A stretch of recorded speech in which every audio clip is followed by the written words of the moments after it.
चलिए गॉस के प्रमेय के अनुप्रयोग आज हम लोग प्रूफ करेंगे। क्या देखेंगे? अनुप्रयोग, एप्लीकेशन ऑफ गॉस लॉ का देखें। कौन सा एप्लीकेशन? अनंत विस्तार की समतल आवेशित अचालक चादर के निकट वैद्युत क्षेत्र देखना है। तो इस डेरिवेशन को करने के लिए सर्वप्रथम हम एक देखें आवेश का पृष्ठ घनत्व, उससे जब परिचित हो जाएंगे तत्पश्चात डेरिवेशन करेंगे। जैसे आवेश का पृष्ठ घनत्व देखिए क्या होता है। कोई एक छोटा सा एरिया ले लीजिए, कोई छोटा सा एक एरिया ले लीजिए। मान लीजिए कि इसका इस जो भी है ये क्षेत्र, इसका एरिया, टोटल एरिया क्या है? कैपिटल ए है। यदि हम इसको कोई चार्ज दे दें क्यू, तो यार जो है एक कोई प्लेट की तरह है, मान लीजिए कोई जो है सरफेस है जिसको यदि हम चार्ज दे दें क्यू, तो ये जो चार्ज होता है ये इसकी सतह पर डिस्ट्रीब्यूट हो जाता है, इस टाइप से डिस्ट्रीब्यूट हो जाता है। ठीक है, तो अब हमको देखना है आवेश का पृष्ठ घनत्व। आवेश का पृष्ठ घनत्व क्या होता है? तो आवेश का पृष्ठ घनत्व, यदि कोई भी एरिया सरफेस दिया गया है, उसका एरिया यदि ए है, तो पर यूनिट एरिया पर जितना चार्ज होता है उसे ही कहते हैं क्या? आवेश का पृष्ठ घनत्व। मतलब पूरी एरिया पर ना होकर एक कोई कंसीडर पर यूनिट एरिया पर छोटे से भाग पर जितना आवेश होगा, चार्ज होगा, वही आवेश कहलाता है क्या? आवेश का पृष्ठ घनत्व। क्या कहलाता है? आवेश का पृष्ठ घनत्व। It is denoted by sigma is equal to होता है Q अपॉन कैपिटल ए। अर्थात पर यूनिट एरिया पर जो चार्ज की वैल्यू होगी वही कहलाता है आवेश पृष्ठ घनत्व। It is denoted by sigma and defined as sigma is equal to Q upon A. Q upon A ये होता है किसी पार्टिकुलर एरिया पर जो चार्ज होता है। इसी के कंसेप्ट से हम आगे चलेंगे। क्या करेंगे? अनंत विस्तार की समतल आवेशित अचालक चादर के निकट वैद्युत क्षेत्र हम जो है कैलकुलेट करेंगे। वी आर कंसीडर एक सीट ले लेंगे। We are consider a sheet, एक कोई सीट कुछ इस टाइप से हमने कंसीडर कर लिया। ये सीट कंसीडर कर लिया है, ठीक है, ये सीट। और जब हम सीट लेंगे तो उसके दो पृष्ठ होते हैं, एक जो सामने दिखाई पड़ रहा है, दूसरा इसके पीछे होगा। ठीक है, दो पृष्ठ होते हैं किसी भी सीट के, दो पृष्ठ, दो सतहें होती हैं, एक सामने जो दिखाई पड़ रहा है, एक इसके पीछे। जब हम इसको कुछ चार्ज क्यू प्रोवाइडेड करेंगे, क्यों हमने इस सीट को चार्ज प्रोवाइड कर दिया है, तब यह चार्ज जो है इसके दोनों सतहों पर डिस्ट्रीब्यूटेड हो जाएगा कुछ इस टाइप से। सामने वाले पृष्ठ पर भी होगा और पीछे वाले पृष्ठ पर भी होगा, कुछ इस टाइप से ये डिस्ट्रीब्यूट हो गया। ये चार्ज जो है मैंने जो चार्ज प्रोवाइड किया था वो इसकी सतह पर आ गया, दोनों, फर्स्ट साइड पर भी सेकंड साइड पर भी, दोनों सतहों पर आ जाएगा। कैसे आ जाता है? ध्यान दीजिए, जब ये चार्ज यहां पर होगा, जो भी चार्ज मैंने प्रोवाइड किया है वो चार्ज जब यहां इसके भीतर आएगा, तो ये दोनों एक जितने भी चार्ज होते हैं एक दूसरे को, इन दोनों के मध्य में रिपल्सन फोर्स लगेगा और वो एक दूसरे को उस सीट के पृष्ठ पर भेजते रहेंगे। अर्थात संपूर्ण चार्ज इसके सामने वाले पृष्ठ पर भी आ जाएगा और इसके पीछे वाले पृष्ठ पर भी उपस्थित होगा। इस प्रकार से इस सीट के दो पृष्ठ होंगे, तो दोनों पृष्ठों के कारण किसी नियर अबाउट कोई पॉइंट ले लेंगे जिस पर हमें वैद्युत क्षेत्र ज्ञात करना। We are consider a point P। We are consider a point P। ठीक है, किसके? इसी के जो है अत्यधिक समीप कोई बिंदु P ले लिया है, इस वाले पृष्ठ। इसी प्रकार इसके दूसरे पृष्ठ पर भी चार्ज डिवाइड है, तो उसके भी पृष्ठ पर पीछे की तरफ भी कोई बिंदु P हमने ले लिया P'।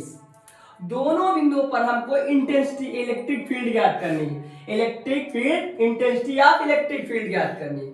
ध्यान देंगे, जब यहां पर हम लोग कूलाम्स के नियम से जानते हैं क्या, किसी बिंदु पर जो है वैद्युत क्षेत्र की तीव्रता जो होती है E बराबर 1/4πε0 Q अपॉन R स्क्वायर होती है, Q अपॉन R स्क्वायर होती है।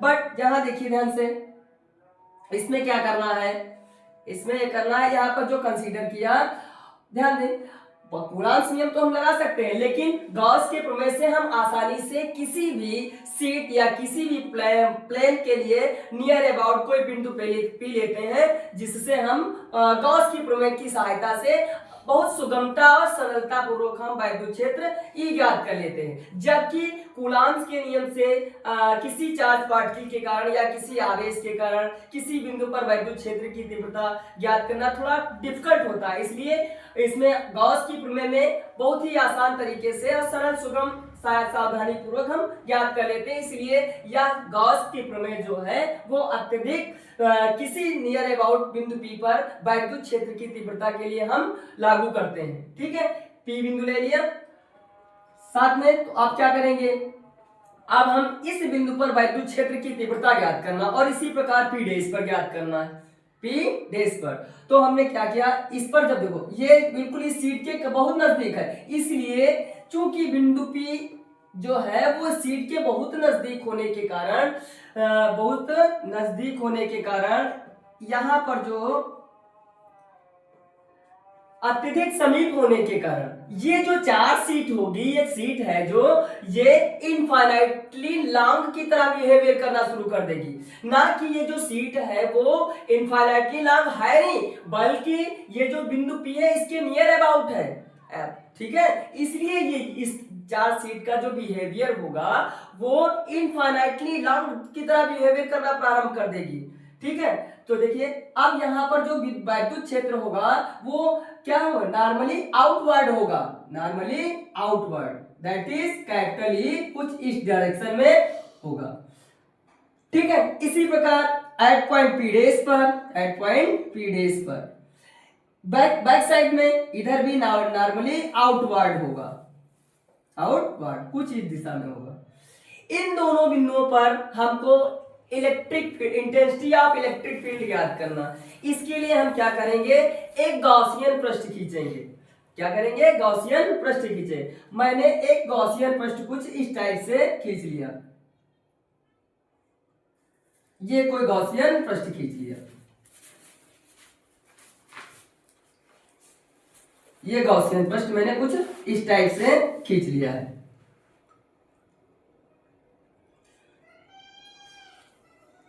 ये गॉसियन पृष्ठ, ठीक।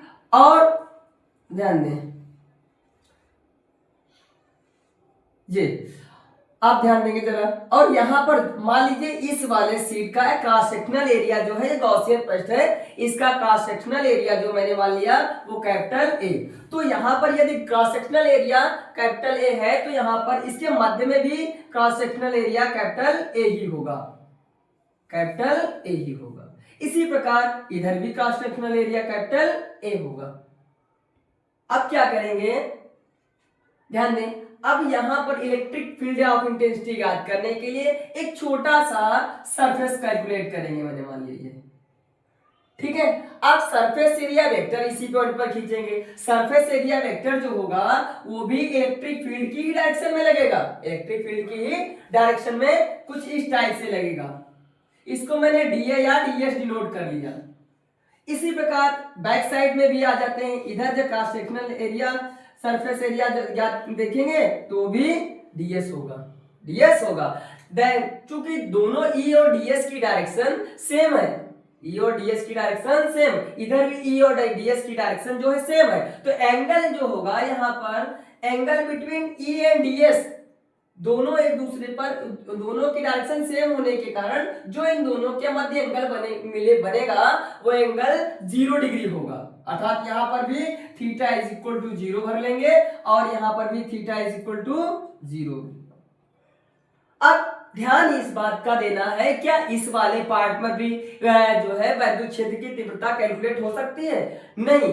क्यों? क्योंकि ये वाला जो क्रॉस सेक्शनल एरिया है, इस वाले एरिया में या इस वाले बिंदु पर जो है वैद्युत क्षेत्र की तीव्रता कैलकुलेट नहीं कर सकते, बिकॉज जो चार्ज मैंने प्रोवाइड किया है वो चार्ज इस सीट के दोनों पृष्ठों पर आ चुका है, जो है इनसाइड इसके जो है कोई चार्ज नहीं है। कोई चार्ज ना होने के कारण यहां पर जो इलेक्ट्रिक फील्ड ऑफ इंटेंसिटी होगा उसकी वैल्यू क्या होगी? 0 होगी। तो सिर्फ जो शेष बचे हैं इलेक्ट्रिक फील्ड इंटेंसिटी जो मिलेगी वहां कहां मिलेगी, बिंदु P पर मिलेगी और बिंदु P डैश पर। तो क्या करना है कि टोटल फ्लक्स निकालना है, तो वो सब लिखेंगे क्या। माना कोई जो है एक अनंत विस्तार की समतल आवेशी चादर है जिसे हम क्यू चार्ज प्रोवाइड करते हैं। जैसे इसको क्यू चार्ज प्रोवाइड किया जाता है तो संपूर्ण चार्ज इसके दोनों पृष्ठों पर आ जाता है।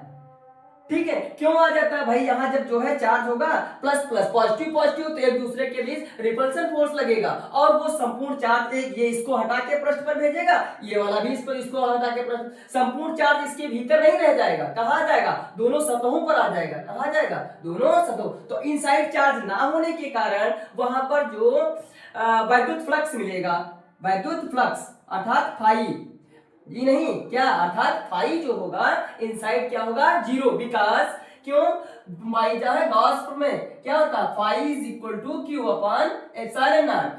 दैट इज क्या, if Q be the inside of the Gaussian surface, therefore phi is equal to Q upon epsilon zero. अब यहाँ कितना, यहाँ चार्ज क्यू नहीं है, क्यू इनसाइड इसके नहीं है, इनसाइड ना होने के कारण फाई क्या होगा, यहाँ पर क्या हो जाएगा, जीरो। यहाँ पर फाई जीरो हो जाएगा, दो बिंदुओं पर मिलेगा सिर्फ। ठीक, ध्यान देंगे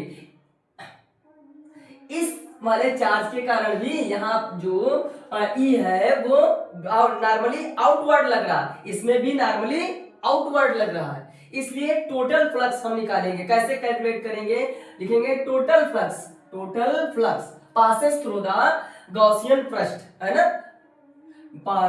जो है टोटल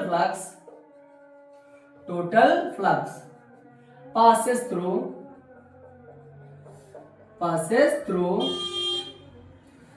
द गॉसियन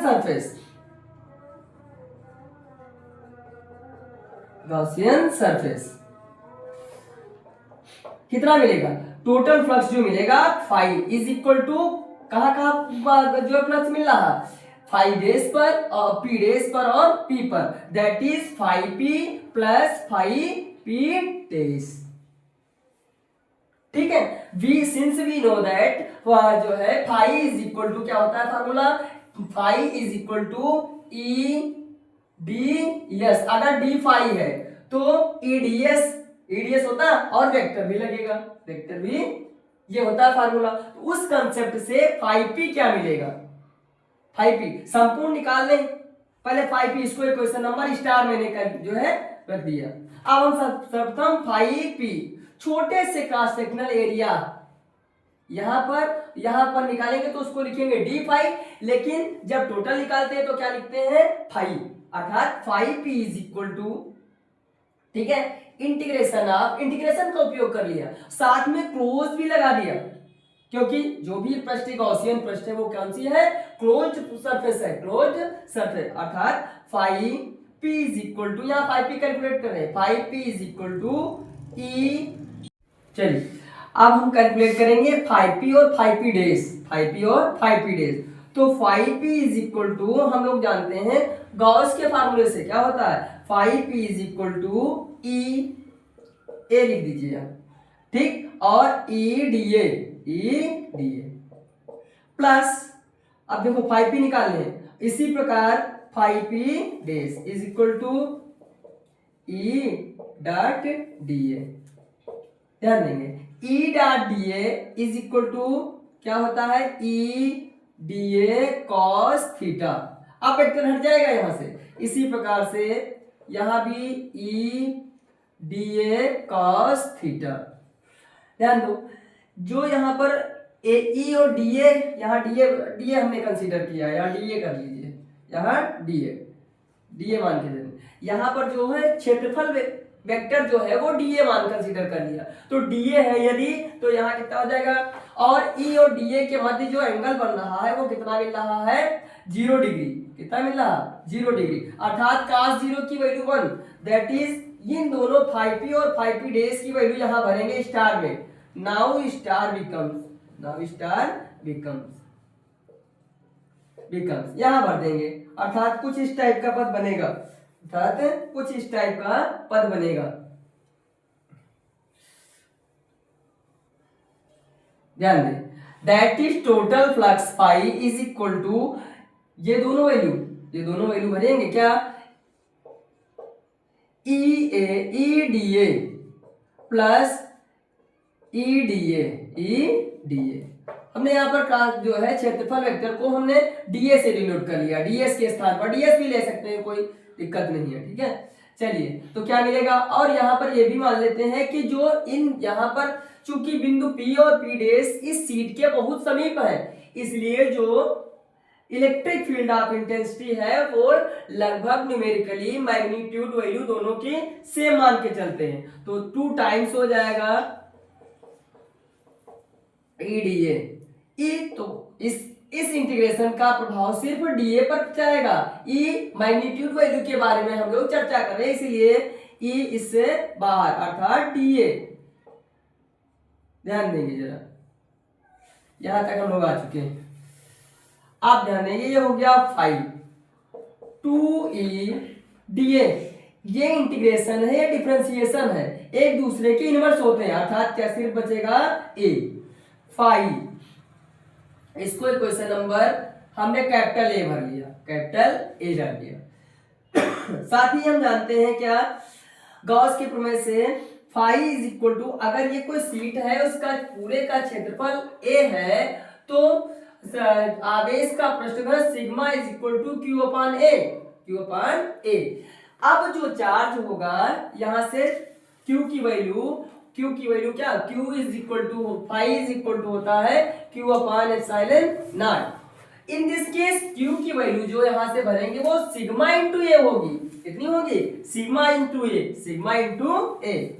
यहां पर क्या लिखेंगे Q के स्थान पर, फाई इज इक्वल टू होता है Q अपान ए, पर Q is equal to sigma into A upon epsilon naught, ठीक है, इज इक्वल टू 2EA, ए से कैंसिल, ठीक। यहां से हमको electric field of intensity E ज्ञात करनी है, अर्थात E is equal to sigma upon 2 epsilon naught. यही क्या है, किसी चार्ज सीट के समीप, दोनों सतहों के समीप कुल जो है electric field of intensity E is equal to sigma upon 2 epsilon naught, जहां एप्सिलॉन नॉट क्या है, परमिटिविटी ऑफ जो है वैक्यूम की या निर्वात की जो परमिटिविटी है ना, वो जो है एप्सिलॉन जी नॉट है, एप्सिलॉन नॉट वैद्युतशीलता।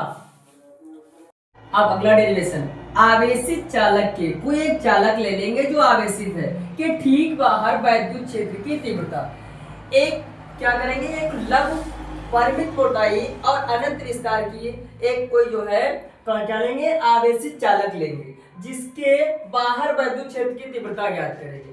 मैंने कोई एक जो है आवेशित चालक ले लिया कुछ इस टाइप से, जब इसको मैं चार्ज Q प्रोवाइड करूंगा तो यह चार्ज Q इसके भीतर ना होकर इसके दोनों पृष्ठों पर आ जाएगा। चूंकि चार्ज कैसा है, पॉजिटिव, तो एक पृष्ठ इसका ये हो गया प्लस प्लस प्लस, ये पहला वाला पृष्ठ मैंने मान लिया, और ये दूसरा पृष्ठ है इसका,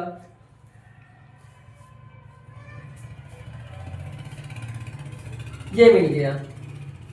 अब इसके समीप पृष्ठ 1 के कारण और पृष्ठ 2 के कारण, पृष्ठ 1 और 2 के कारण हमको इलेक्ट्रिक फील्ड ऑफ इंटेंसिटी या इलेक्ट्रिक फील्ड समझिए क्या ज्ञात करना। मैंने नियर अबाउट कोई पॉइंट P कंसीडर कर लिया, जहां पर हमको पृष्ठ 1 और पृष्ठ 2 के कारण हमको इलेक्ट्रिक फील्ड ऑफ इंटेंसिटी ज्ञात करनी है, ठीक है। तो मैंने क्योंकि देखिए सर, यहाँ आप समझिए, जब ये चार्ज Q प्रोवाइडेड है सतह 1 पर और सतह 2 पर, तो इसके कारण जो इलेक्ट्रिक फील्ड ऑफ इंटेंसिटी होगी वो नॉर्मली आउटवर्ड होगी, इसको मैंने बोल दिया क्या, E1।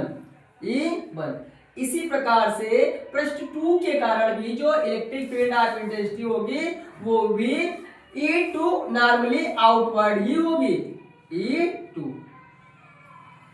अब हमको क्या निकालना है, total electric field of intensity ज्ञात करना। तो इससे पहले कि हम टॉपिक में कैलकुलेट कर चुके हैं कि किसी आवेशित चादर के निकट जो है अनंत विस्तार की आवेशित चादर के निकट जो इलेक्ट्रिक फील्ड ऑफ इंटेंसिटी हमने ज्ञात की थी वो क्या था, सिग्मा अपान 2 एप्सिलॉन नॉट, ये ज्ञात किया था। तो इसमें कुछ नहीं करना विशेष, पृष्ठ 1 के कारण इवन दोनों की डायरेक्शन सेम है, तो जो total electric field of intensity प्राप्त होगी वो कुछ दोनों के एडिशन के बराबर होगी, that is electric field of intensity. हम लिखेंगे क्या, सिंस वी नो दैट क्या जानते हैं, इससे पहले वाले डेरिवेशन का उपयोग करेंगे क्या, E is equal to sigma upon 2 epsilon naught. अब यहाँ पर दो प्रश्न हैं, तो इस वाले लिखेंगे कि आवेशित चादर के निकट, आवेशित चादर के निकट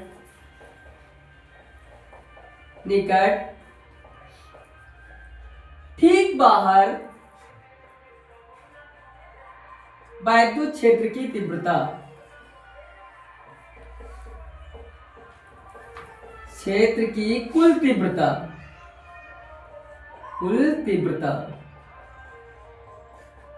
अर्थात capital E is equal to E1 plus E2, दोनों पृष्ठों के कारण। ध्यान दीजिए, दोनों पृष्ठों पर जो चार्ज डिस्ट्रीब्यूटेड है वो दोनों पॉजिटिव है, पॉजिटिव चार्ज है, इसलिए यहां से E1 जितना होगा उतना ही E2 होगा। दोनों E1 और E2 की वैल्यू क्या होंगी, सेम, अर्थात सिग्मा अपान 2 एप्सिलॉन 0, इसी प्रकार सिग्मा अपान 2 एप्सिलॉन 0, अर्थात capital E is equal to 2 sigma upon 2 epsilon 0 प्राप्त होगा। ये इससे cancel, E is equal to sigma upon epsilon 0 प्राप्त हुआ, जो कि आवेशित चादर के चालक के ठीक बाहर वैद्युत क्षेत्र की तीव्रता का व्यंजक है। इसमें क्या होता है, उस वाले डेरिवेशन में, इससे पहले डेरिवेशन में E is equal to sigma upon 2 epsilon 0 प्राप्त हुआ था, आधा था, इसमें ऐसा नहीं है, सिग्मा अपान एप्सिलॉन 0 प्राप्त होता है। इस टाइप से electric field intensity just outside charge conductor is equal to sigma upon 2 epsilon, sigma upon epsilon naught, ये डेरिवेशन कंप्लीट हुआ।